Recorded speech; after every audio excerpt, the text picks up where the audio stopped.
a dollar? Get a new car. Got a dollar? Get a new truck. Just $1 gets you into a new truck or car during Dollar Days. New Rams, new Jeeps, new Dodges, and Chryslers. All you need is $1 down. PremierTroy.com. Nobody beats a Premier deal. Nobody. I wish you could taste how much better food tastes when cooked on a Green Mountain grill. But I can let you in on the reason that's true. Our pellets contain water, so they create steam while you cook, keeping your food moist. Does a gas or charcoal grill do that? I think not. Come and see us at Southern Grill and Patio, just off the square in Troy. Troy Cable Security Wi-Fi doorbell camera allows you to answer the door from your smartphone when you are at home, at work, or on the go. When a visitor presses the button, Troy Cable Security sends a live video feed to your smartphone so you can see, hear, and speak to the person at your door. With the doorbell camera, you can have your porch light turn on automatically when it detects motion at night to create the appearance that someone is at home. You can view video clips so you can always know who stopped by when you are out. Troy Cable Security. You love them, protect them. Our community is the driving force behind our stores. Our commitment to you has been our #1 priority for over 30 years. Whether it is providing quality, fresh, local, and affordable products or aiding local schools, churches, and charities, Piggly Wiggly is here for you. Right here, right now. Got a dollar? Yeah. Get a used car, truck, van, SUV, you name it. That's right. Just $1 gets you a pre-owned vehicle during Dollar Days. All you need is $1 down. PremierTroy.com. Nobody beats a Premier deal. Nobody. Good morning and welcome to Today in L.A. My name is Mike Amos. His name is Bill Rice Jr. We'll be getting a call from Grayton Beach this morning and a call from Ozark this morning as the Ozark Eagles of Carroll High School will be battling out with Troy Charles Henderson this it's not for all Wednesday. The marbles, but it's for it's for a chance to go to the big dance, and you don't go to the big dance much. I tell you, we can count on my right fingers, I believe, the times that Charles Henderson has made it all the way to the finals. And Charles Henderson has never won a state championship in basketball, have they? I don't believe they have. They've got to the finals and lost a heartbreaker one time. That's right. And now the girls have a couple times too. Oh yeah, they're very good. Of course, they're going to be good this year, but they're not quite as dominating as they've been in the past. But the Trojans of Charles Henderson and Carroll of Ozark will get started. The girls at 9 o'clock tomorrow morning from Crampton Bowl, and Charles Henderson of Troy from the boys from the same venue there at Crampton Bowl. I can think of all the near misses for Charles Henderson when they had teams that really had the talent, you would think, to win it, and then they just lost in the state playoffs or the regional finals or the state finals. Two of those teams one of those teams was my senior year in high school. We had a team that could have won the state championship. They got beat by a 25-foot jump shot at the buzzer by Eufaula. Yeah.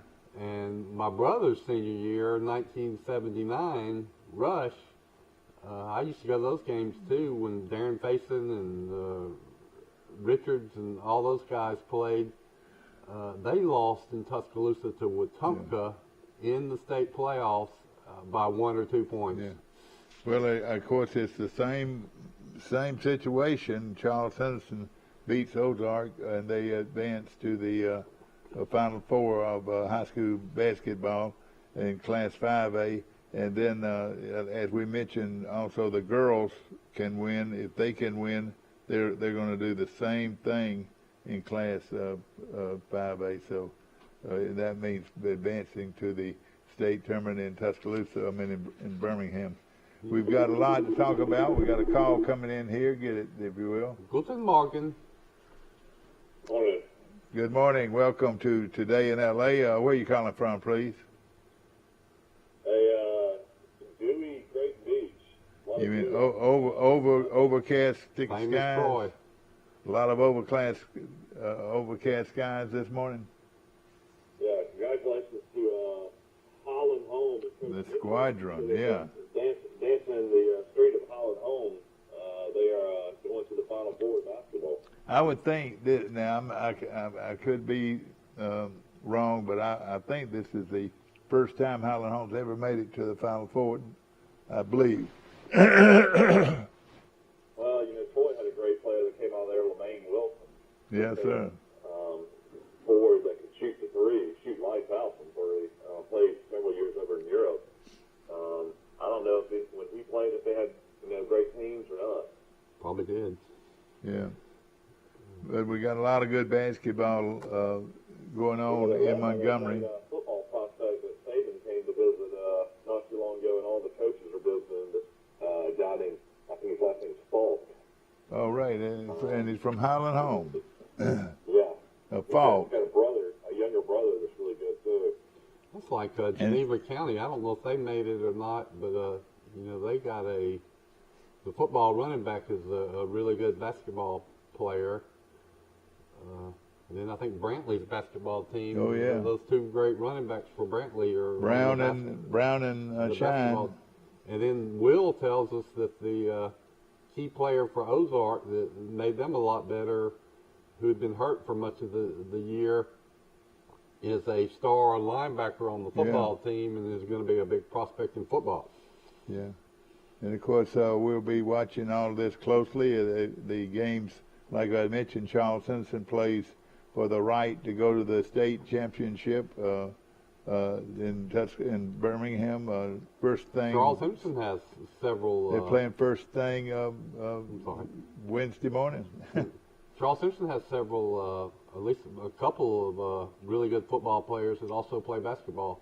So that's kind of a point I make often, Mike. If you're a good athlete, go ahead and play two sports, or you don't just limit yourself to one sport. Well, I asked a friend of mine yesterday. I was out at the baseball games. Really enjoyed it. It was a junior varsity game playing against Eufaula, but I saw a lot of good friends and talked to them for a good ways and bought me a sausage dog with Kelly sausage, those big, thick Kelly sausages, and I told them to put it in a bun, and I had a wonderful meal out at the Charles Henderson High School baseball facility.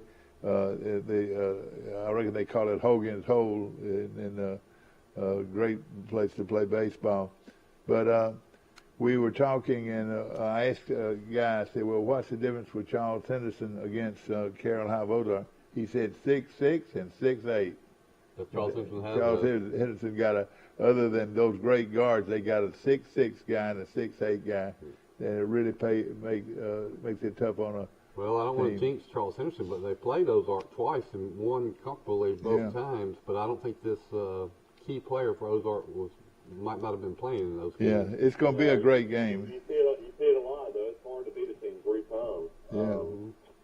Mountain Brook, who've been in the Final Four 6 straight years, fell yesterday to Huffman. They got beat. Mountain Brook got beat. Yeah. Number 1 Mountain Brook got beat by 3 yesterday. By Huffman. That takes the luster. That takes the luster away from the 7A finals, because Mountain Brook, of course, a private school in Birmingham always is there. 6A now. Oh, are they? Okay, 6A then. And they're a public school, but for Mountain Brook to make the Final Four 6 years in a row is amazing. Oh, yeah, no question about it.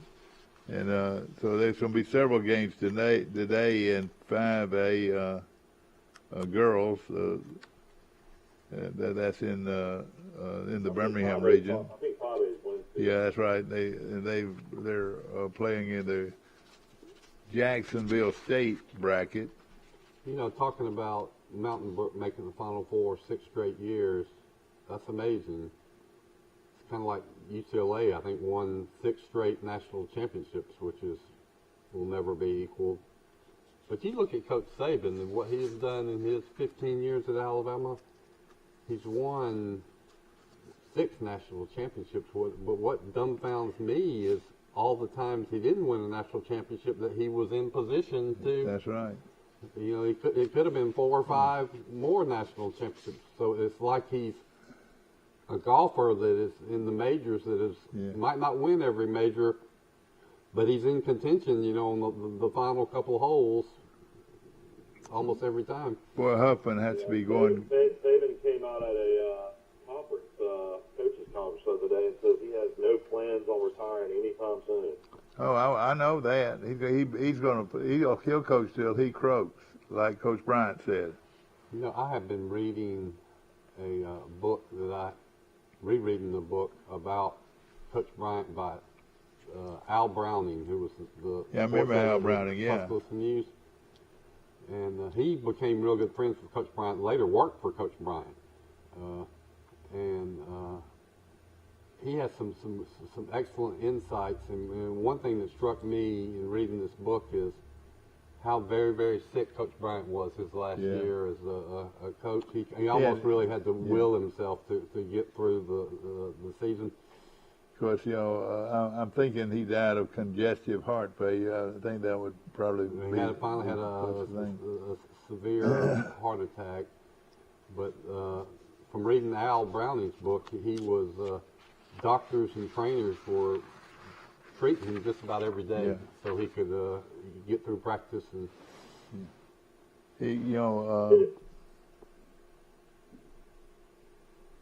yes, Mike. He knew he didn't have much time left. Yeah. I was going to mention Michigan basketball coach Juwan Howard is now suspended for the rest of the regular season. I don't know if that means he can come back for postseason and coach or what, but sure Michigan's got to try to figure out if they're going to keep him as their head coach or not after throwing a punch at a Wisconsin coach the other day, and then a brawl, of course, took place. Did he land that punch? I haven't actually watched the video. Yeah, he hit him, but it grazed him. But you're talking about a 6'10" former power forward that played in the NBA for almost 18 years. Oh, really? So you can only imagine if Juwan Howard would have landed. I mean, he's a big, huge guy. Yeah.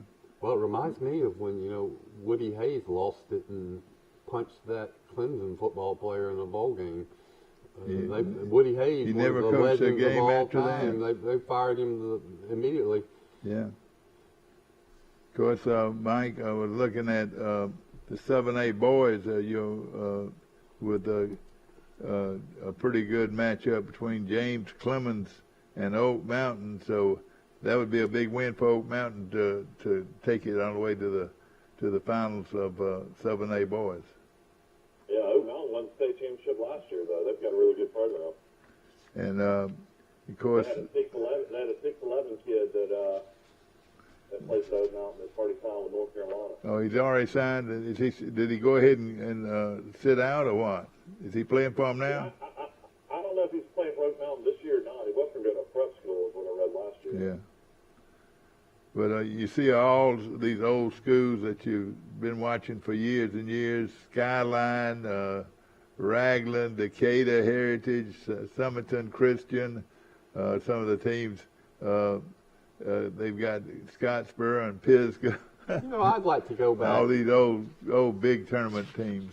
10 or 20 years and count up the state champions, boys and girls, and see how many of those schools come from North Alabama compared to Montgomery or South. Yeah. Don't you think it's of the vast majority are from North Alabama? I really believe that basketball is a bigger sport as far as for participation and up in North Alabama than it is in South Alabama. And we talked about that before. And I noticed, Mike, that in the Huffman was going into that game was 28-5, and Mountain Brook was 29-5. And don't you know that stunned everybody to see Huffman beat Mountain Brook? Well, I mean, you got to realize Huffman's got great athletes, so I mean that school is huge. Oh yeah. Center point. I mean, I know they've had basketball teams over the years. They had two guys that played Division I basketball. One of them played at Connecticut. I remember back when Connecticut was so good. Yeah. We've got another game coming up well, actually, it was already been played in Class 3A. I was looking for some local teams and see how they fared. We'll be giving you those scores in a few minutes. I'll tell you one thing about Charles Henderson. They should be tournament tested because Coach Faison scheduled the hardest schedule I remember a Charles Henderson basketball team ever having in the regular season. I mean, didn't they played Mountain Brook, didn't they? Oh, yeah. Sure did. They played all these big schools, and the idea behind doing that is that, you know, good competition makes you better. Yeah, that's right. That's right. No question about it. I was looking at Pisgah. You know, Pisgah and Scottsboro were two of the great teams back when they only had 3 or 4 classes. Yeah. Well, they played at one time. They played no classifications. You know, just everybody. You know, that's when like in the Kentucky movie we saw. You know, they're playing against the big boys. Hoosiers. Well, Scottsboro and Pisgah. Pisgah was located on the mountain, and down the mountain is Pisgah located. No, excuse me, Scottsboro. And they played for the championships. And the guard for Scottsboro was none other than Pat Trammell. Really? He was starting guard, great shooting guard, averaged close to 30 points a game, Good I friend think. of my father. And and played for Scottsboro. And up on top of the mountain, I want you to hear this now, was a school, little bitty school called Pisgah. Little back then, a real small gym, and I've been by that gym several times. But they still play basketball, and they still are in the running for the state 2A and 3A championships. Well, Pisgah had a great tandem that later on went ahead and played at Auburn, and they were great. They were called oh boy. Did they win? Yeah, I think they won. They had these guards up there from Pisgah. Now I can't remember him. I bet Pat Trammell was probably a really good basketball player. And later on went on and played for Snow White and the Seven Dwarfs at Auburn, and they were great players. Somebody give me a hand on this by calling in and giving me the names of those players. But they were two brothers, and they led Pisgah to a huge win over their biggest rival, Scottsboro. You know, I'm thinking about Pat Trammell. He's, of course, mentioned prominently in Al Browning's book on Coach Bryant. But another thing that struck me in reading this book is what I said on the show the other day, that Pat Dye was an assistant coach at Alabama for 8 years, and he was an important assistant at Alabama. He was involved in a lot of these key developments and recruiting of key players, and there's a lot of stories about Pat Dye, and the author interviewed Pat Dye about his years in Tuscaloosa. So assistant coaches sometimes don't get enough credit for all they mean to a program. Coach, down in Ozark, I want you to give me a hand with this, the names of those two brothers that were so good at Pisgah when they played Scottsboro for the state championship. And you talk about that would have been in 1958. That's right, or 57 or 58. That's right. Well, Pat Trammell was in Dad's high school class. That's right. Dad's high school class was 1958. It might not have been Trammell's senior year, so who knows. I normally on any day now I could tell you exactly those names of those players, but I've skipped it in my brain. I've moved, I've skipped it this morning. Since the Tigers won their first SEC championship in 1959-60 with a team that was referred to as Snow White, the 7-1. That's right. He had white hair, and none of the top 7 players that season were taller than 6'4". They had one. Close the season with 9 consecutive victories, including a 1.07 national powerhouse University of Kentucky, and finished with a 19-3 record. And they played in that old barn over in Auburn. It burned down later on. National TV. That's right. And I was at the game when it was burning down. That's a surreal event. Yeah. I mean, what was that? Was everybody watching it? Yeah, but the game kept going on, and they were fighting the fire at the other end, outside of the stadium. And they had some great players on that Auburn team. That was not some small fire. Yeah, that's right. One of the things, one of the great players on that Auburn team was from Eufaula, And Rex Frederick. Yeah, Rex Frederick, and then also another great player was, and I just had it on my mind, Poe Devil. Poe Devil. Porter Gilbert. Yeah, Porter Gilbert played on the team. Poe Devil from Eufaula played on that team. He was a great player. That was his nickname, Poe Devil. With the last name Gruber. Yeah, It's hard to get names. And then they had a guy from Hartford on that team, and his name was, he was a great player out of Hartford. He was the captain of the team. You know, notice that where all these players came from. The same in football and basketball. They came from Alabama. That's right. Yeah. Alabama and Auburn in all sports. You didn't recruit nationwide. I mean, you might have 2 or 3 or 4 players on your whole team in football that were from outside Alabama. Somebody out there giving. The only names I can remember are see is number 22 was Ray Gruber and number 21 was Bill Ross. Bill Ross, that's who he was, from Hartford, Alabama. He was name was Bill Ross, played at Hartford High School, you know, a little bitty Hartford, and was the captain of the Auburn's basketball team. And that would remember that Southeastern Conference Championship team that, like he said, beat call Kentucky. his family and tell him we're talking about him. Yeah. And he's no longer with us, but he was a great player. And let me tell you this. Let me tell you who he was coached by in high school.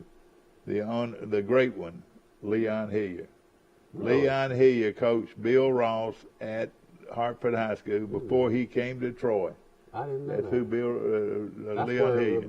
Where Mr. Hillier came from. That's right. Well, the one at his home, you know, he came from Phoenix But he City. was a coach. Yeah, that's right. He was a coach. How long did he stay in coaching? And then he went to banking. And That's right. And then was an All-American banker at that later on. But he coached there. I would say Coach Hillier was there in 58, 59, 60, 61, 62, 63, 64, 65. About 7 or 8 years he coached at Charleston. He was a basketball coach, and they had great teams then. Oh, yeah. A very good coach and very good math teacher. And, well, just a class, wonderful All-American. Yeah, that's right. Being. That's right. Still trying to think of those 2 brothers from Pisgah. Jimmy Phoebe, Ray Gruber. All right, that's right. David Vaughn, Porter Gilbert. All right, you got a couple of more boys from Pisgah to add to it. If I can, it's hard to find information. I know it, but it's you found a bunch of those already. Michael, what would you say? Who would you say is? Looks like Jimmy Phibbs, Phoebe. Ray Gruber, David Vaughn, Porter Gilbert, Leighton Johns, Billy Pinkard, Jimmy Leonard, Bill Ross, Leon Posey, Helmer, and Jesse Nordstrom. The Phoebe brothers were great guards on that team. They came from they actually came from Pisgah.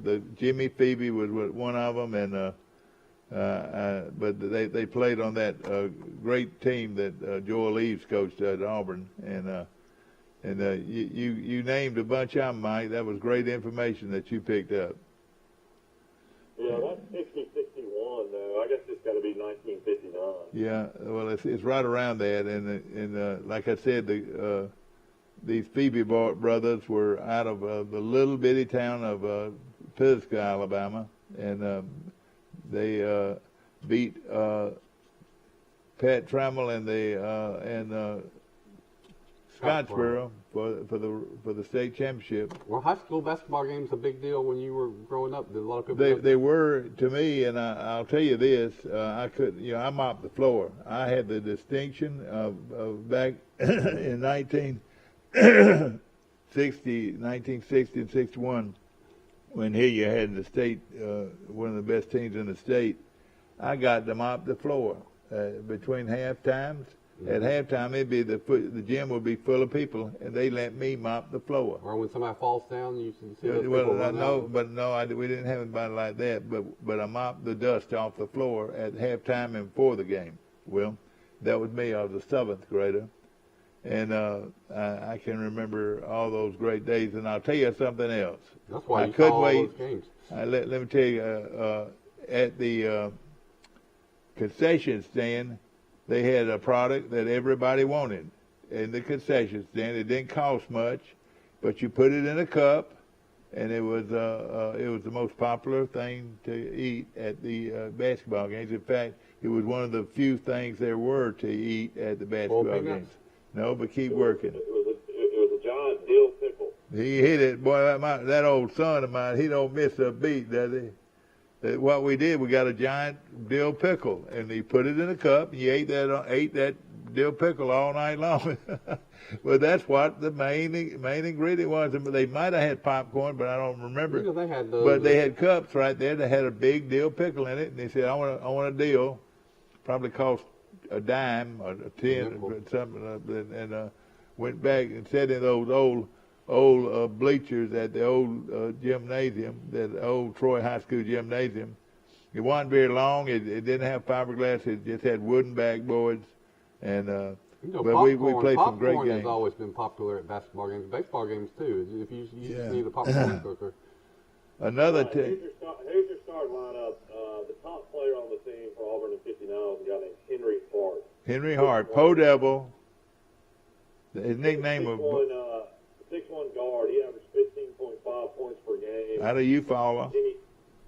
Jimmy Phoebe averaged 12.3 points a game. Ray Gruber, guard, averaged 11.5 points per game. Porter Gilbert averaged 11.4 points per game. David Vaughn averaged 11.7 points per game. Boy, everybody scored, didn't they? The scoring was equally distributed. Yeah. Five guys averaged double figures. Yeah. Does it have their hometowns of all of them? I'm not seeing that, but after that, there's a guy named Baylor McManus, Bill Ross, John Himmler, Leon Posey, Terry Kinnote, Jimmy Devaney. Yeah, Devaney, I remember him. George Hustler and George Cochran. Yeah, okay. George Cochran was a guy that later on played, coached basketball at Eufaula later on, and also coached at one of the private schools that won a bunch of games over the years. But he also coached at the Panama City team that won a state championship, Mike. He was a great coach, George Cochran. But, Po Devil, and that's that was his nickname, and he was a great guard out of Eufaula. But and then Trammell was one of the best players in that league later on. Well, not later on actually, with Scottsboro. But the Phoebe brothers out of Pisgah were great players. Ross was the later on captain at Auburn, out of Hartford. Quarterbacks are usually the best athletes in the school, so that's not surprising. And I will, out of my mind, will mention some other guys that were great players back then.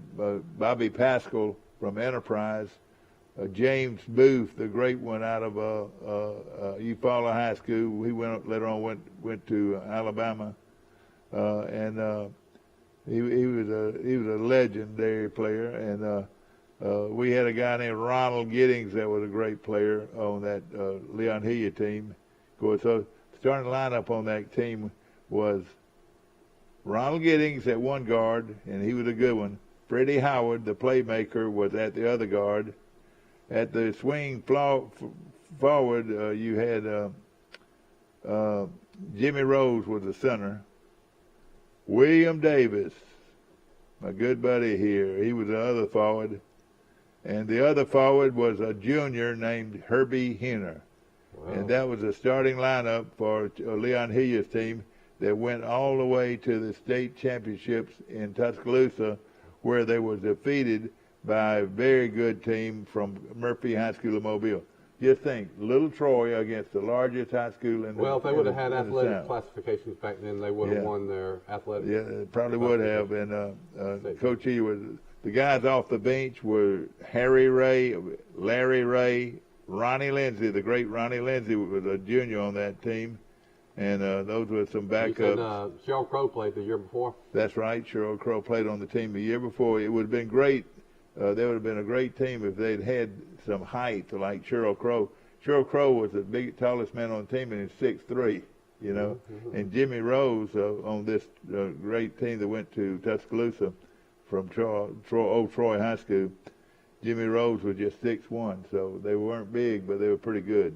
They ran the they called the Auburn Shuffle, and that's exactly the offense that Auburn ran under the Snow White. So there's a little history back. We just went through some of it. I'm impressed. You know so much about Auburn basketball. Yeah, and another team that used to come to Troy, and they were good looking team was Kinston.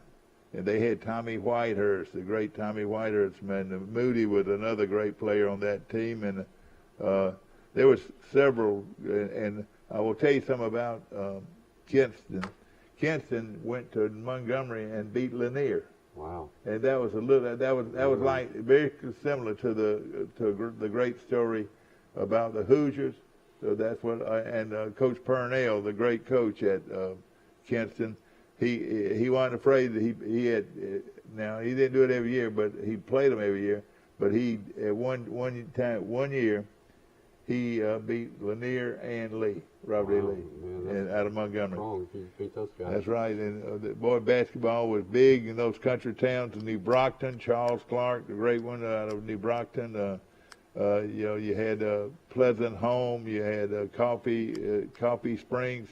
They had a couple of great players on that team, but it was just good old basketball, and they played down to the regional tournaments, and the regions would have 30 teams in it, and I asked Charles Simpson went down and lost to UFall in the region, but back then the runner-up went to the state in tournament too, and we were able to go. I asked you if basketball was a big deal when you were growing up. You said it was. It was when I was growing up here. I didn't play on. I played junior high, but not high school varsity. But everybody in the school, all my group of friends, we went to all the games. Yeah. It was a big deal. It was going to games. It was not a big. And it was fun to cheer and do all the cheers. And I remember the whole side of the gym being full. And I don't know if kids today support the team like they did back then. Maybe they do. I think they do, and do maybe even more. Leon Hillier's teams after that, a team that went all the way to the state tournament in 1960. After that team, they never had any teams that challenged anybody for the state playoffs or anything like that. So, but but back when I was playing, it was not a big sport. My 64, 65, 66 was not big. But this great team that they played was 59. It was a 59 team coached by Leon Hillier that made it all the way to the state, and they lost to Murphy of Mobile in the first round. But that was big then. That was big. I would say from 79 on through the Eddie McCarter era, Charles Simpson basketball. Yeah, that's right. They were pretty good. You're right. A big deal. There was some intense rivalry. I mean, there were fights that would break out. I can remember when Rush was a senior. All his friends drove over to Eufaula to watch Troy play Eufaula. I wasn't there, but I remember it was news that there was some big brawl in the game that spilled over into the fans and onto the court. Oh, boy, yeah. Well, I can remember a game where Troy beat Eufaula under James Booth. The big game was 58-56. Troy won the game, and they had a big free-for-all, but it was a bunch of college kids came over from Troy State, and they were involved in it too. So, but I remember that well. But it happens. I can remember brawls. I can remember a brawl in a Dixie Majors tournament game between Troy and Opelika, which I was particularly interested in because I used to live in Opelika, and I knew some of those players.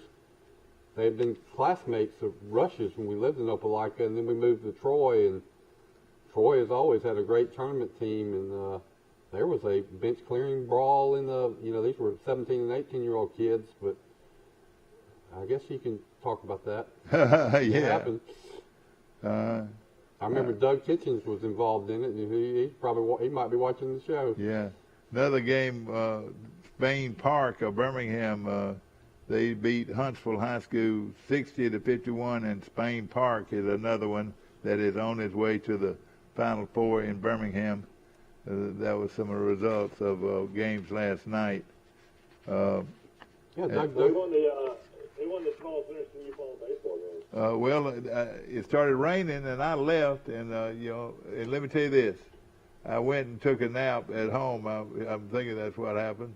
And I woke up, and they were still playing about 8 o'clock last night. So the rain, the game started probably around 4:30 or 5, and they were still playing at 9 o'clock because of the rain. They stopped the game because of the rain. I would like to know that score, if we could get it. Yeah, I don't have an update on it. I'm not sure. Looking at some other teams that you were talking about earlier, Mike, James Clemens will be playing today against Oak Mountain and that big tall kid, and everybody's is he committed to play for anybody yet, or do you know? Well, I mean, the guy that won the state championship with him last year committed in North Carolina. I don't know if he ended up staying or if he went for prep school. Yeah, I know it. I was wondering about that too. But I mean, Oak Mountain's off 119. That's where Coach Derek Irons, Charles Henson's great baseball coach, has been coaching ever since he left. I tell you what, it was something, and it really did my heart well to see Mark Smart, former Troy University baseball coach and All-American baseball player over the years, one of the all-time greats, is now coaching at Charles Henderson. He's working with his son's team, and so that's a pretty good tandem, Mike, of coaches. You can't get better than that. How about throwing in Brian Meadows as your pitching coach? I know, throw in Brian Meadows, and you really got a great staff. And but I don't know somebody that was at the game or. Yeah, the Charles Henderson. I guess also I know for years Sam was coaching with him too. I don't know if he's still Sam Kitchens. Sam Kitchens. Yeah, he was. Too. And he still coaches one of the. There's several teams. You've got a junior varsity team, and I want to say Charles Henderson fields 3 different teams in baseball. I can remember. Charles Henderson's going to play Arrington, I think, later this week. That'll be a good one. For local kids, we'll know a lot of those Arrington kids. Well, I think Arrington is just loaded with good athletes. And Arrington's always been pretty good in baseball. I had a friend that I used to always play summer league with. Haven't seen him in years.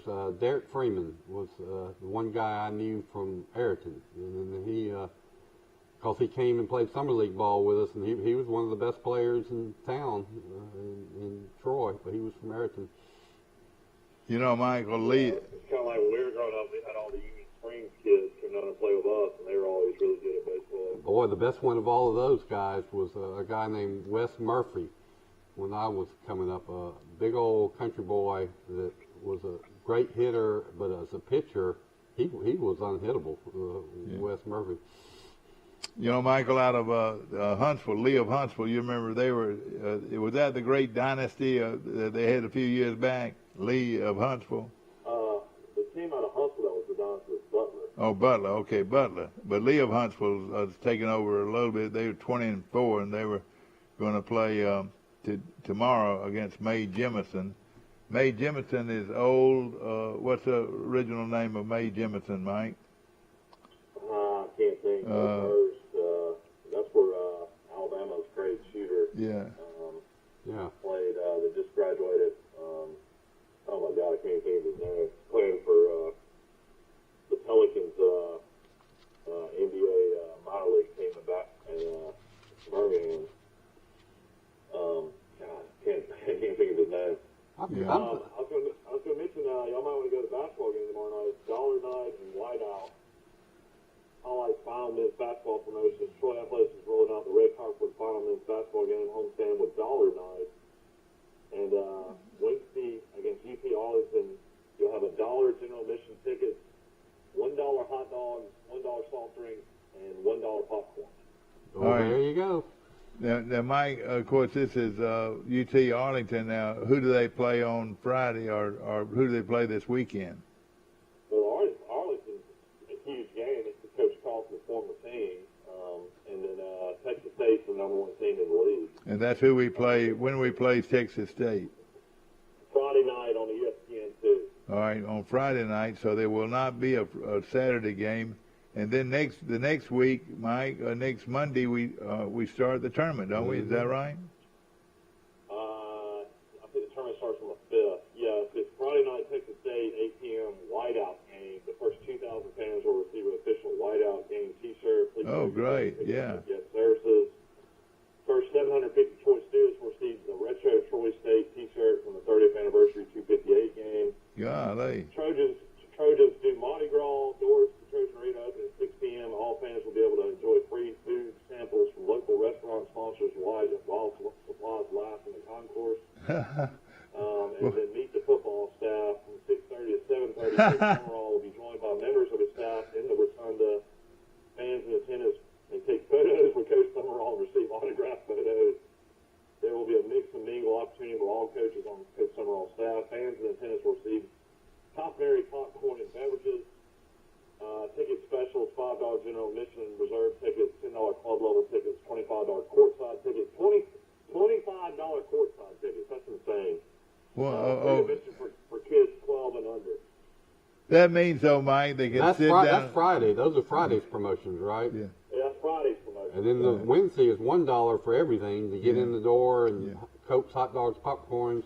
And these are huge games because Troy's got a chance to win the regular season titles. Mike, I want you to hear this. Yeah, I think Texas State would have to lose twice. Yeah. Let me go to the standings, I'll tell you. Well, Troy plays them once, so that we control our destiny there. Yeah. Mike, I've got to tell you something. This for $24 and you can sit down on the court. That is a steal, Mike. You can sit down. That means you could. I thought that was laughable. Well, I'm thinking about it. Hey, listen. If I gave him $24, I could sit down on the floor. Yeah. That's man. I tell you, you ought to do that as a one-time deal. You won't ever get an opportunity to do that. Especially at that price, $24, and you could carry a youngster with you to let him sit down in the chair on the floor. And that's a great deal. I need to take the family to both games Wednesday, and I can afford it for $1 ticket, and $1 coach. Yeah, they got all that food too, and Mardi Gras festivity. The city of Troy's got a Mardi Gras festival going on this weekend. Did you know that? No. The city of Troy will have their, and I imagine there'll be a lot of candy thrown out there and a lot of fun. All these city of Troy promotions work good. Also Thursday, we have the Heart Walk at the Sportsplex. Jimmy Phillips called us yesterday. Yeah, he called me yesterday too. I think it's 5 o'clock to 7 o'clock and all kind of food and events and walking around the track. So put that on your social calendar as well to Thursday. I might be wrong, but I believe between 5 and 7 at Sportsplex. Yeah, it's going to be a lot of fun, and of course your kids will enjoy it, and Jimmy, we appreciate it. Of course, we want all you folks that have had heart disease or do have heart disease to come out and support the Heart Fund. You know, you're talking about. It's weird. It's weird looking at these Sun Belt standings. Texas State's 10-3. So they played 13 conference games, but they're 19-6 overall. They've won 7 straight. So they're number 1 in the conference. And then App State, who Troy has beaten twice, they have number 2 because they're 11-5. They play 2 extra conference games compared to Troy and Texas State. They're 17-12 overall. And then Troy sits at number 3, 9-5 in the conference. You know, they had to vacate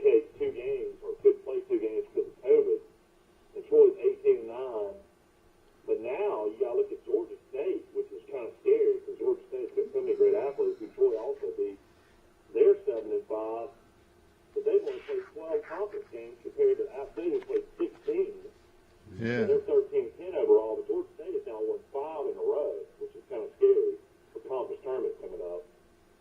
Well, Troy can win. Troy at home can win these 2 games, including against the league-leading Texas State team, and get to 20 wins on the season, and have an outside chance of tying for the conference championship.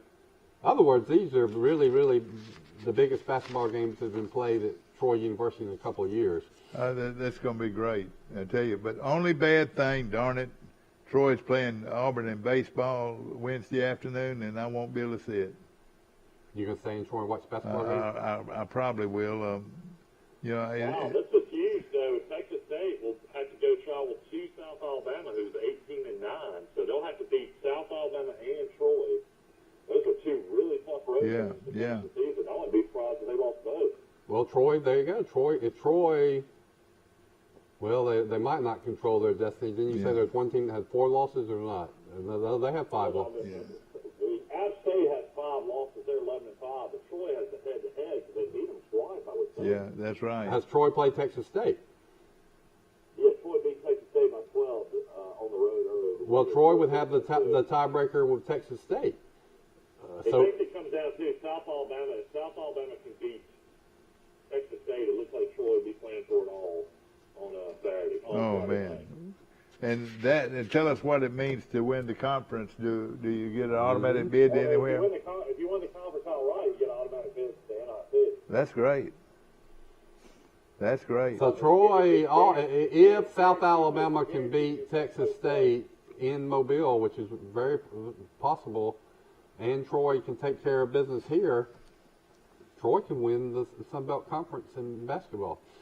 Mike, what did you say? Only question I would have, though, is that App State played 2 more conference games than everybody else. So I don't know if it's the winning percentage and the amount of games you played. I don't know how that's determined by the Sun Belt. But I would still think the head-to-head would have to be the top tiebreaker, and Troy beat. You would think that'd be the case, but they played 2 more games in conference than everybody else.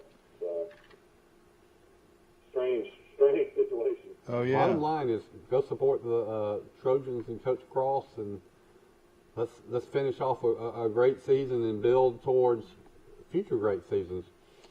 Of course, it's exciting to have all these big basketball games, and of course, Charles Henderson plays tomorrow at 10:30 in Montgomery against Carroll of Ozark. Those are 2 big rivals going at each other. Let me throw this out here. What if Pike Liberal Arts, they've already won the state championship. What if Charles Henderson could win their first state championship in school history, which is very possible, and then Troy wins the Sun Belt Conference regular season title? Mike, we've talked about these. Yeah, and App State does have 2 road games, too, to finish the season. They're at Little Rock and at Arkansas State. Arkansas State's pretty good, so they're probably they could get a loss as well. But, that would be heartbreaking for Troy to lose a champ in the NIT, and they beat App State twice just because App State was able to play 2 more games because they didn't have the COVID issues. Yeah.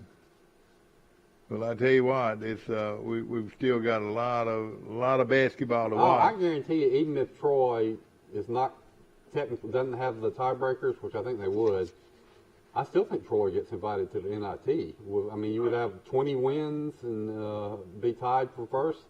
That's on its own merits is good enough to get in the NIT. If somebody from Troy's athletic department, sports information guy, can call the show and let us know the scenario here. Or Coach Cross or somebody else, let us know. I was looking at some brackets projections for women's college basketball, of all things, and I noticed that the person I looked at, had Troy penciled in as the number 14 seed in the women's tournament.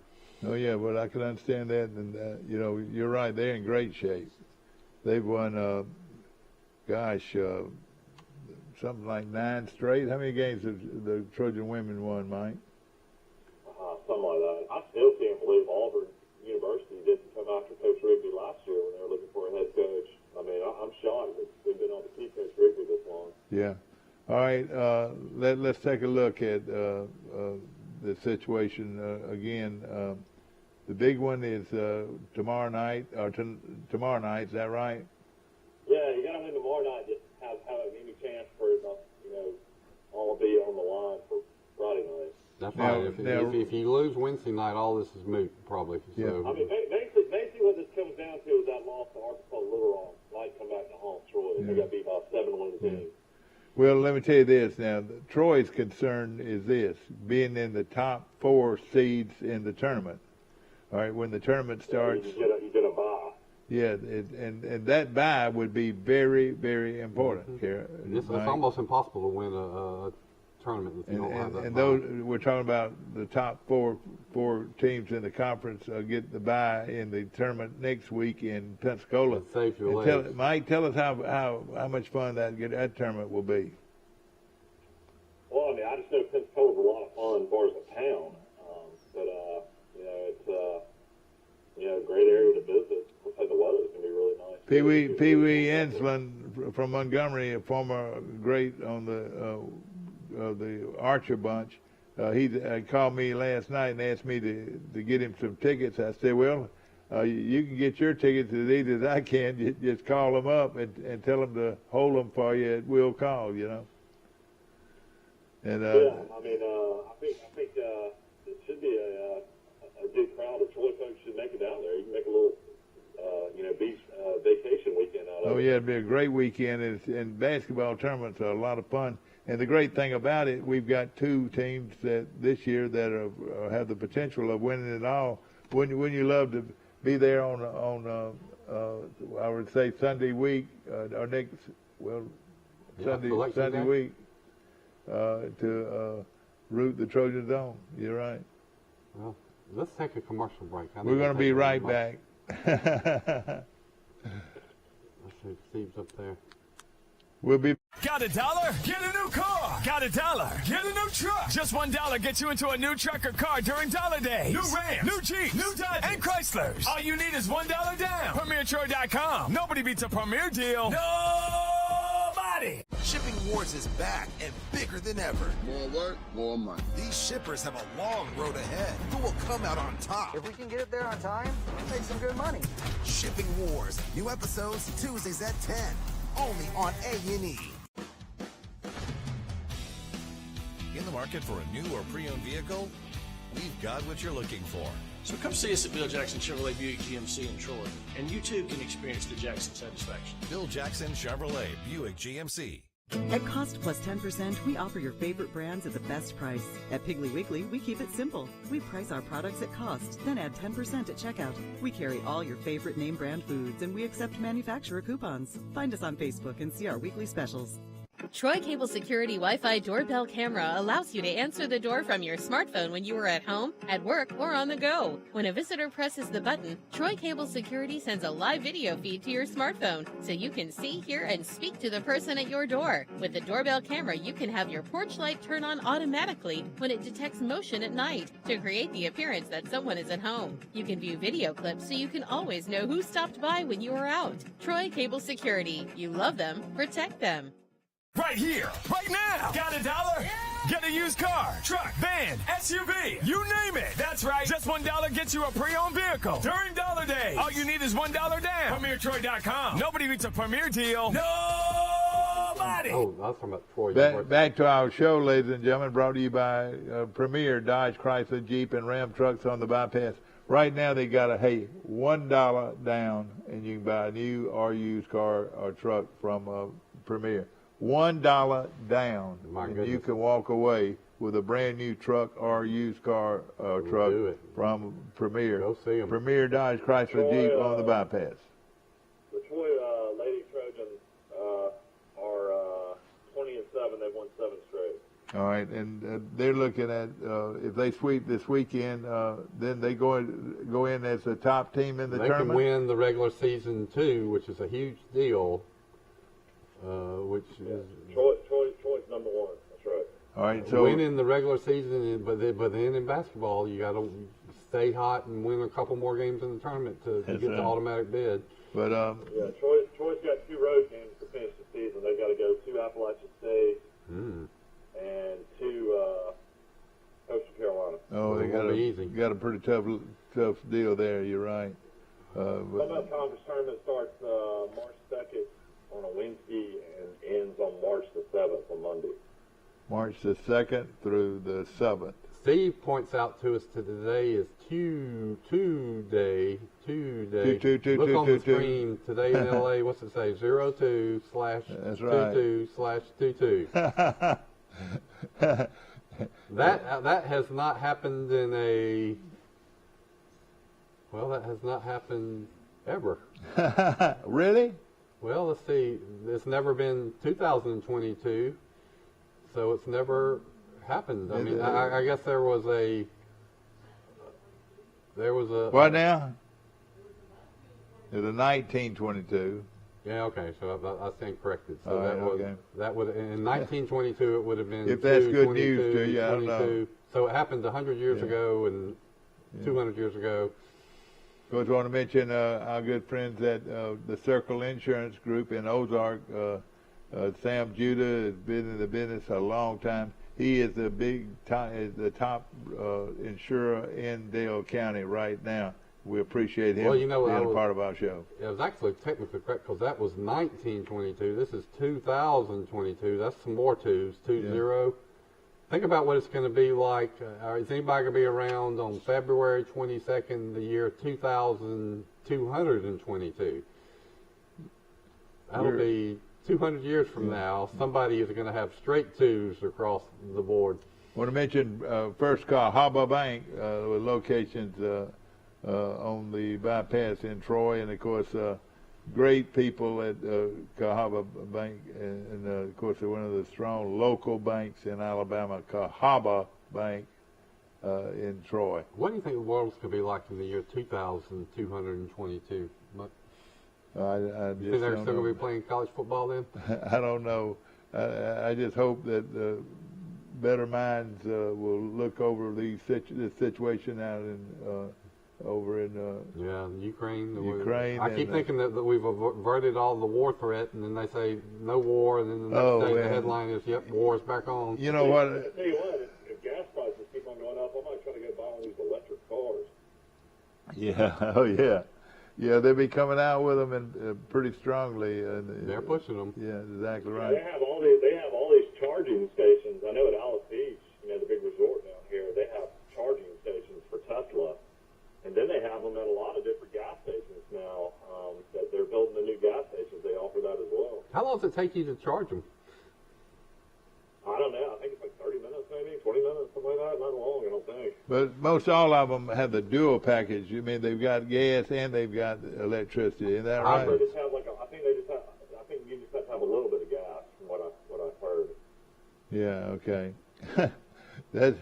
That's something to look forward to, I reckon. I mean, I'm surprised somewhere in Troy doesn't have one yet. Yeah. Somewhere. Yeah, I've been hearing about them. I haven't seen one personally yet.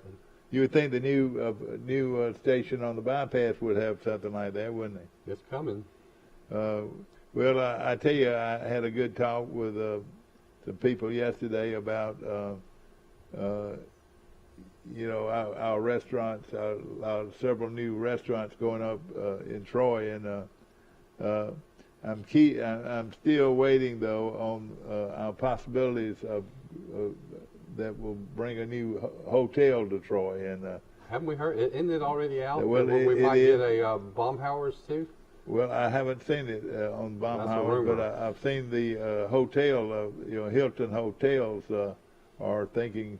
Are actually making plans to build a new hotel, and hopefully they'll do it very soon. And what we talked about yesterday, we lobbied for a hotel conference center on the campus of Troy University. I bet that'll happen one day. Well, I'm tell you what, I'll tell you, there's thought going into it right now, and I think there's some plans being drawn up to justify it. So. Hopefully that would be the case. Have a hotel right here on campus, and you've already got a hotel and motel management school here at Troy. They could run it. These students could run it. So, all that remains to be seen. And of course, big weekend for baseball in Troy. Mike, they've got. Troy University's got Auburn tomorrow in Auburn, and then they turn around and they play. I did have that darn it, right in front of me. So Troy, but they play Alabama on Tuesday. In 2 weeks, play Alabama. Troy is 4-0. Yes, they're 4-0. They swept Holy Cross. Yeah. They swept Holy Cross. Mike, who's Troy got the next weekend? Troy's got Auburn, and then they will travel this weekend and play Friday, Saturday, and Sunday down in Jacksonville, Florida. Oh, okay. Jacksonville University. So that'll be a good look at Troy right there at Jacksonville University. Yeah, that'd be a nice trip to Jacksonville, Florida. Yeah. And then on Wednesday, they'll be in Tuscaloosa at Cyril Thomas Stadium playing Alabama. Well, what's the start on that game, Mike? The night game? That game will be on March 2nd on a Wednesday at 3 p.m. It'll be on 3 p.m. Rice, you want to go on up? You want to go on? Yeah, you want to go on another barbecue binge? We had such a good time last time. I thoroughly enjoyed it. We'll sure do it. Y'all can get Johnny Williams and Don Maestri to meet y'all. Yeah, I'll definitely get Johnny Williams to meet me, and then I'll call Don Maestri. I'd love to see both of them. And of course, Rice, did you ever get to interview some of those 258 guys or Coach Maestri like you were trying to do? Nope, I didn't go and do it. You know what I was thinking? My excuse, I should have done it, and I can still call people and do it. But you know, I thought that a retrospective look on that 258 team and what happened in that game would be a story that would have national interest. But I'm a freelance writer, and I like to get paid for all my work. There's no sports site that pays freelance writers. This story I thought would be perfect for ESPN or The Athletic or Sports Illustrated, but they don't. They've got their own writers, and they don't pay freelance independent writers like me. And so I said, I do all this work. I'm gonna, maybe Bobby will run it at the Troy Messenger. Yeah. But now, what's the story about the Troy Messenger after so many years? Their present location are moving downtown Troy to the old Chamber of Commerce. Old Chamber of Commerce building. I'm tickled. I think that's fantastic. Yeah, there would be more activity going downtown, wouldn't you say? Yeah, the Troy newspaper needs to be on the downtown and on the square. Look at how old is that building downtown on the square that they're moving into? That's a beautiful Mike, building. Any way you find out about that, Mike? How old that building is? I don't know. That'd be for some older person, I guess, in Troy to be able to tell you that. Speaking about Troy history, I was on the internet yesterday, and there's a Facebook site called "You Might Be from Troy, Alabama If," and it shows Troy history and pictures. Yeah. I've seen that before. That's where I put some of my golf story on that site, and I really enjoy the old pictures and stories. Some guy that works for the Trojan Wall that does Troy athletic history yesterday put a neat picture of some megaphones used by cheerleaders in Troy University in the early 70s. I've got one in my office. But the reason he did it is because it showed the Red Wave logo. Troy was the Red Wave. Exactly. I had never seen the Red Wave logo, which actually, to tell you the truth, looked kind of silly. Well, I'll start something right here, and I'll bring them. But when Troy won that national championship in 1968, they were the Red Wave. I'll tell you this right now. And we've done a lot of things. I'll tell you a couple of things that me personally don't like. I don't like the big T. I never have really liked it. I like what it means and all that, but I'm not a big T man as far as our logo. The design of the look of it. I mean, that's it. Well, I mean, why not have a Trojan head instead of a sword, a T? Well, that was John Hartwell, athletic. All right, yeah, and why in the world do we have to do what he wanted done? He left and left us a long time ago. Obviously, they like it because it's everywhere now. Well, I know it, but I'll tell you right now, it's not big time. I really believe the Trojan T is not a big time look. All right, I would like. I actually like the sword, the two swords with the in between the. Oh my God, I can't even think the shield. I like that logo better. Yeah, I believe I do too. But at the same time, I know the mascot. I like the old mascot with the old beard. mascot was much better. With the beard, it was a much better, a more prolific look, and we. Why did we do away with the old mascot? And we went to this ugly old boy, T-Roy. who, doesn't look that good. Yeah. But I hate to say that. I'll tell you what we got now is better than that Red Wave logo I saw. Yeah, you're right. And evidently that was a little smiling wave. It looked like a tongue or something. But it's the logo. I reckon it's going to be here whether I like it or not. Would you rather Troy have Troy on their helmet or T? Oh, I don't know. The word Troy is too wordy. I'd like to see a Trojan head on both sides of a helmet. A good Trojan head. They did a retro helmet last year honoring one of the. I like the. And they had the Trojan back on the helmet. I like the Cardinal jerseys. I like the old traditional color. I like Troy. I like Troy in all black. Yeah. Well, I'll tell you this. The I like the Cardinal with a little gray and black thrown in. Yeah. But put together a Trojan head that looks like a mean Trojan head. Not a cartoon look, but a mean looking Trojan head. And I would love to see that in the middle of our gym instead of a T. What is that big old T doing out there? Expanding on. I say that. Yeah, I know it, but I say that. Some people say, "Whoa, man, who cares what you think?" And all that stuff. Your opinion. And I can understand it, but I will tell you, I think it looks. The T looks elementary. I really do. Probably a lot of people think like you. I want to say expanding on this. Dad wrote about it a little bit in his History of Troy book. The move that Dr. Adams, I guess, orchestrated away from the Red Wave to the Trojans was really a big. I'm kind of dumbfounded that we weren't always the Troy Trojans. I guess the Red Wave, we were trying to just piggyback on the Alabama Crimson Tide. Well, let me tell you a little bit about it. Elmore. Okay. Elmore, or the Albert Elmore Sr. Albert Elmore Sr. Listen to this now. He coached at Troy. He coached at Troy several years, and he played in the Rose Bowl at Alabama. Right.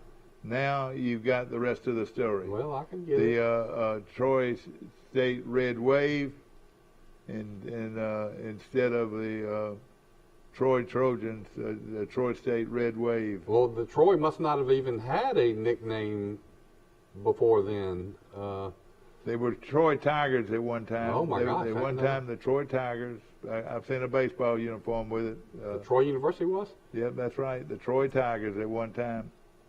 And, I feel like Troy's kind of made their own identity with the Power T is what they call it. They don't want to be like USC. Southern Cal has still the Trojans on the top of their helmets. Michigan State, the Spartans, they have the Spartans, on their helmets. I think Troy's trying to have their own identity. Yeah, you're right, and we don't have a very good one, I don't think, right now. And people say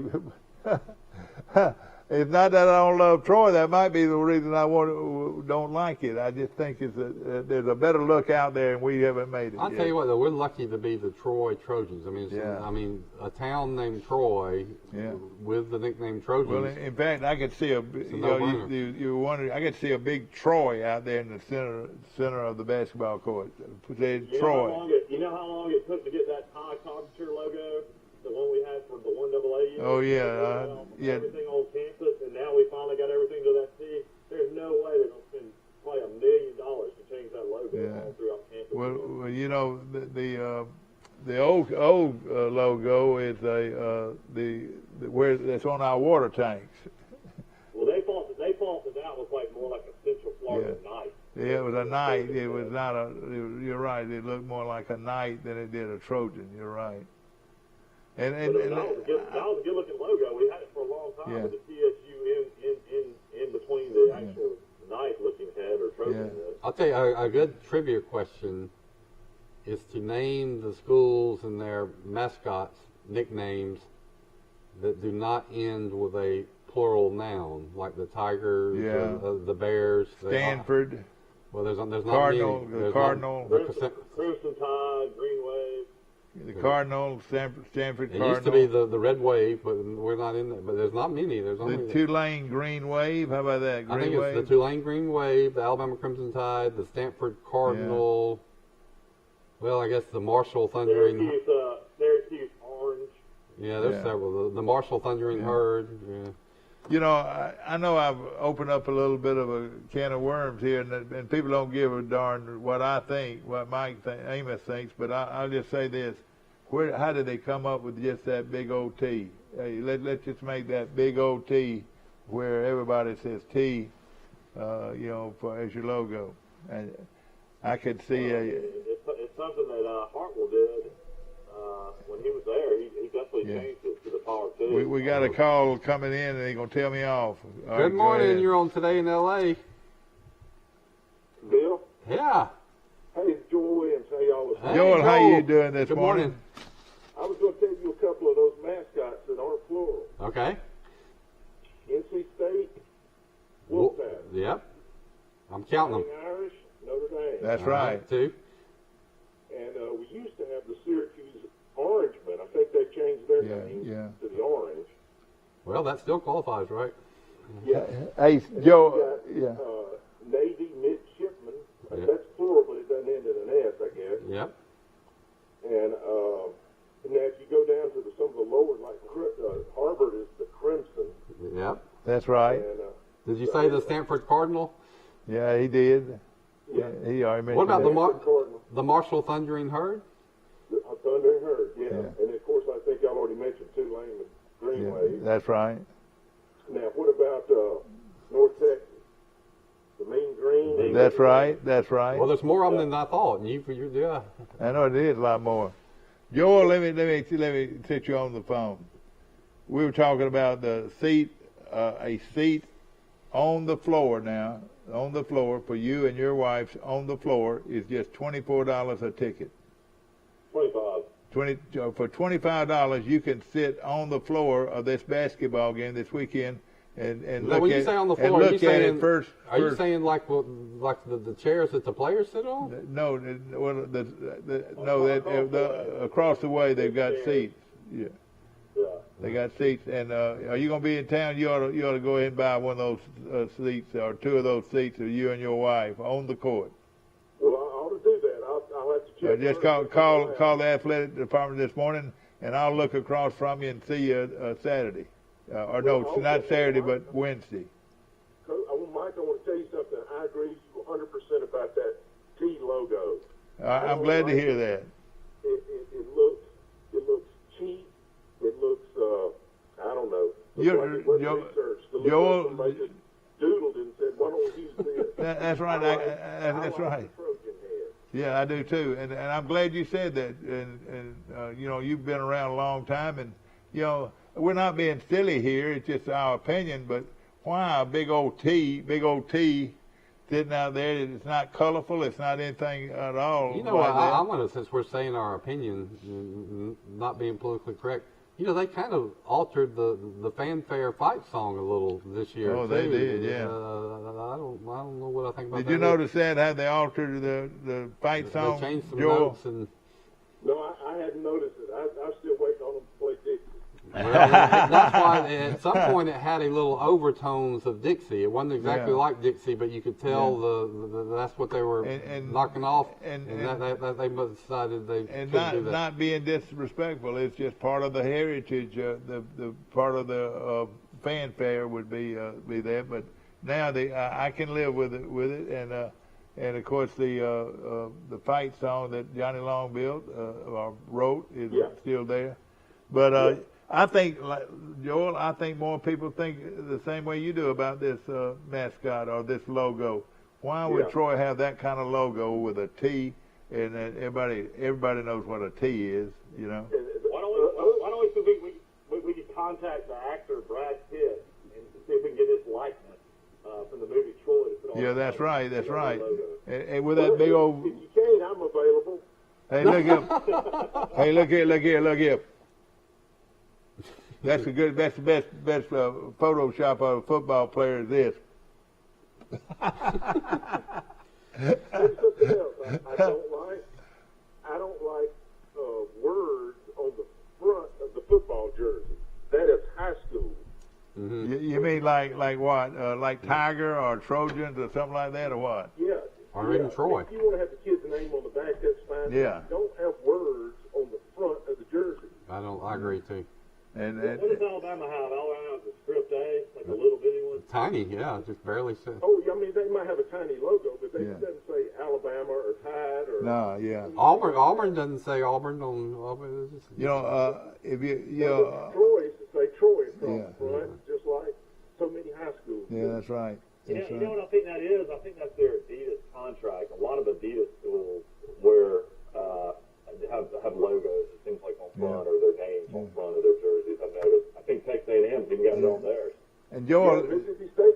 You know, here's Joel. You can probably answer this. I thought of it looking through my football magazines. Almost every helmet has some kind of logo on the side of it. There's very few that don't. You know, Alabama, of course, has their numbers. Right. And then another thing you got to have, you're the lawyer, Joel. You've got to have a what they call it, assigned, for your logo. Each one of them have to go through some kind of procedure. Is that right? Has to be licensed. Licensing procedure. Yeah. And then there's no telling how many Trojan heads are out there. Yeah. And you couldn't. It's be expensive to do. You can't match. You got to put together one that doesn't match with another Trojan somewhere. Right. But, you can always go back to the retro look that Troy had when Turk was there. Well. Yeah.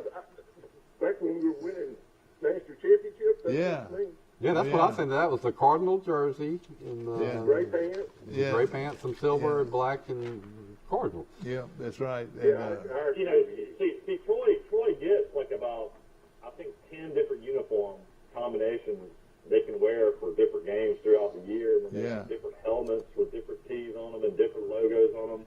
See, they had the Trojan head in the game this year. They actually went back to that. Oh, yeah, they sure did. Some of them look pretty good. And I don't like that changing up. I like what Saban said. You heard what he said about uniforms when they told him that, Oregon's got 50. Oh, yeah, I know it. Yeah. Saban said, well, we got two. We wear red at home and white on the road. You're exactly right. And they're one of the very few, schools that haven't changed. Southern Cal has not. You haven't seen them fool with anything. Yeah. But Penn State, you never seen Penn Auburn State. Auburn, you never seen Auburn make any drastic changes. Penn State stays the same. Yeah, Penn State stays the same. Texas has stayed the same. You don't have to put your name on these jerseys. Everybody knows who you are. That's right. And Michigan, they haven't done about 10 or 15 teams. The uniform combination I hate is when you have the exact same tops as the bottoms, when there's no contrast. Ugh. Yeah. Like Oregon, all green. Yeah. Joel Williams calling in, and of course, one of my local attorneys and very good friends. I've known Joel all his life. And what did you think about that old boy that lived around the corner from you, Joel, growing up? What did you think about that old boy? Oh, I looked up to that. That played a little ball. That played a little ball. People don't realize that I played a little bit ball too. Is that right? Oh, you was a ball player. Where'd you grow up, Joel? Right around the street from me on Fairview. Around the street. Yeah, that's right. That's right. Across the street, 2 houses up from the Amos family. Yeah, that's right. And I always thought you lived on that was later on that you lived on Fairview Street, wasn't it? Yeah. After my wife and I married, we lived on Fairview. A lot of great people. John Key, he's back in town. He lived right over. You could throw a rock from your house and hit his house. And Cheryl Crow lived right down the road on the right on Fairview Street. William Davis on Fairview Street. All of Davis's. Bob Pike and his bunch on Fairview Street. Yeah. Chase Riddle lived on Fairview Street.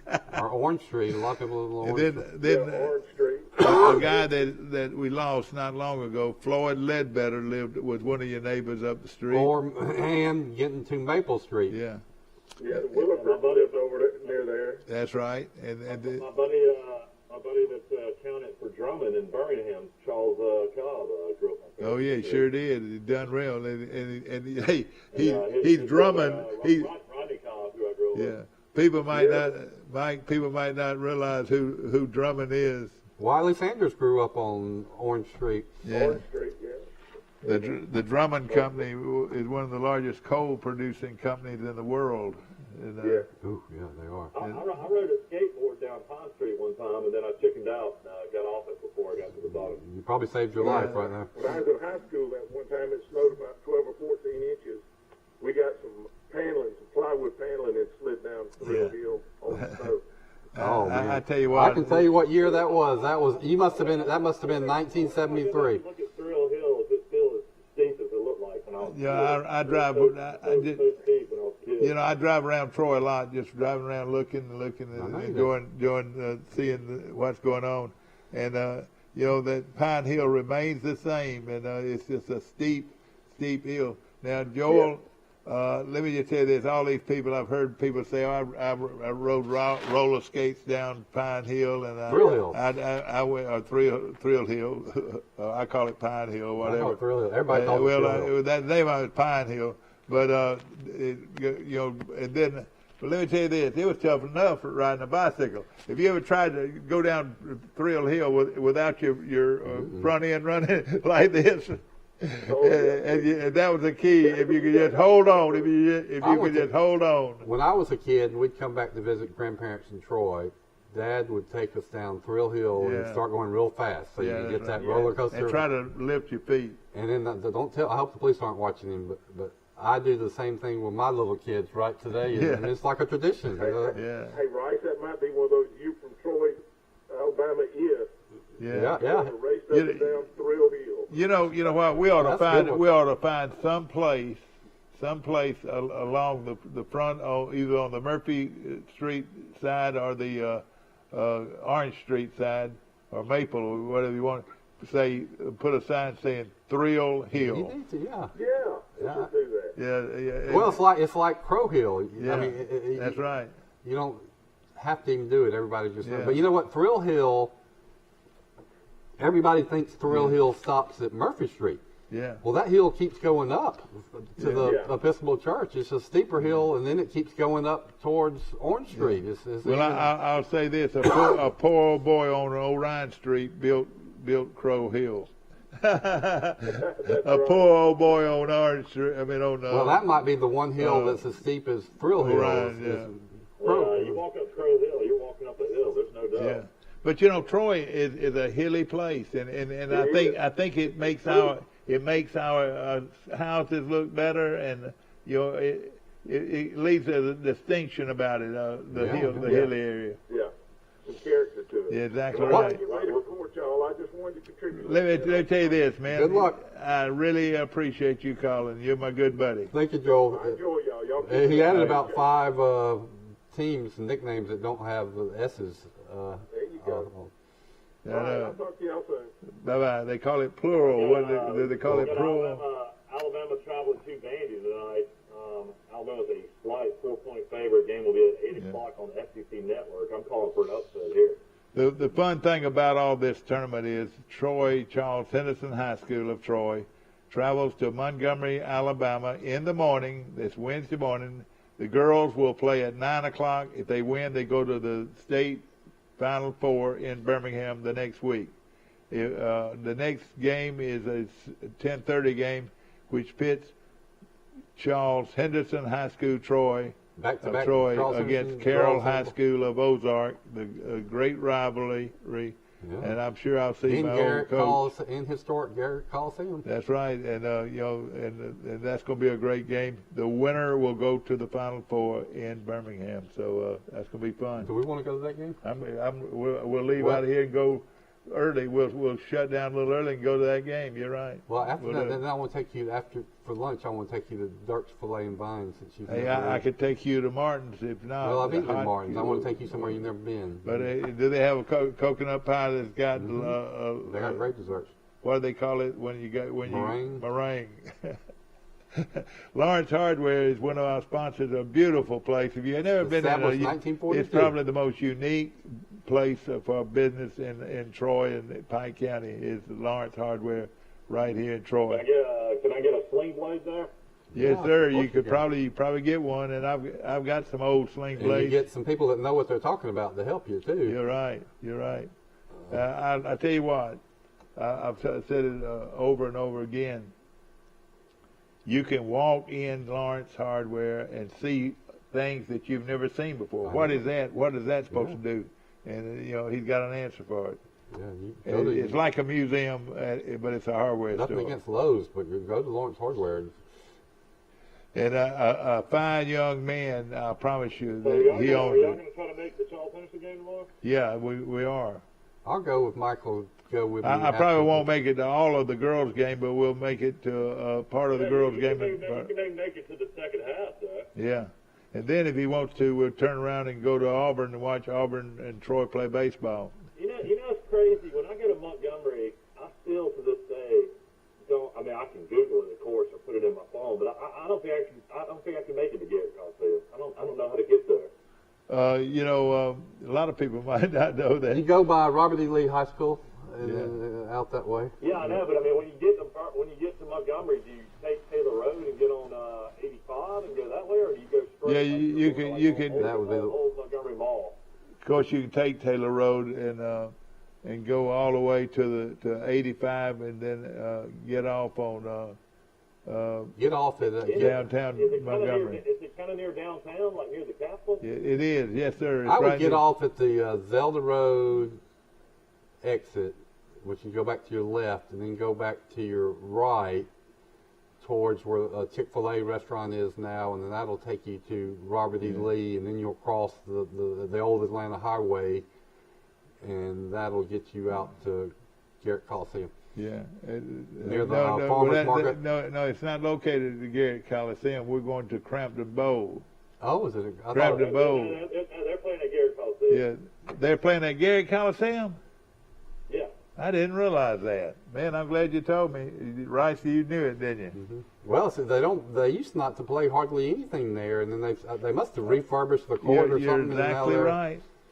You are exactly right. That is a historic venue that, I did stories at the Montgomery Independent at different times that they've talked about spending tens or millions of dollars to completely refurbish Garrett Coliseum. All right. That never really happened. Let me tell you this: you can go to the main road that goes around Montgomery, and you go that way too. You can take it all the way to the. You go like you're on the Prattville, and then you go. That's right. That's right. How many people does Garrett Coliseum hold? About 10,000. At one time, about that. I've been in it with a concert, concerts, like the big band shows. I've been there for those Elton John has played there a couple times. Oh yeah, they've had some great entertainers. Looking at Charles Henderson, they play Talladega in the morning at 9 a.m. At like you said, the Southeast Regional Championship is located at Garrett Coliseum. It's that big, crazy-looking Coliseum. And then the next game following that would pit Charles Henderson 23-5 against Carroll High of Ozark 24-7. That is Wednesday, tomorrow, February 23rd at 10:30, and that's when those guys will. I bet it doesn't start at 10:30. The girls start at 9. Yeah, that's right. It might start at 11. Yeah, that's more like it. We'll have even more information about it. I tell you what, Charles Henderson should have no school tomorrow. They ought to allow all these kids to go watch most of these games. They might do it. They might can go if they got their parents' permission and check out. I think they can go.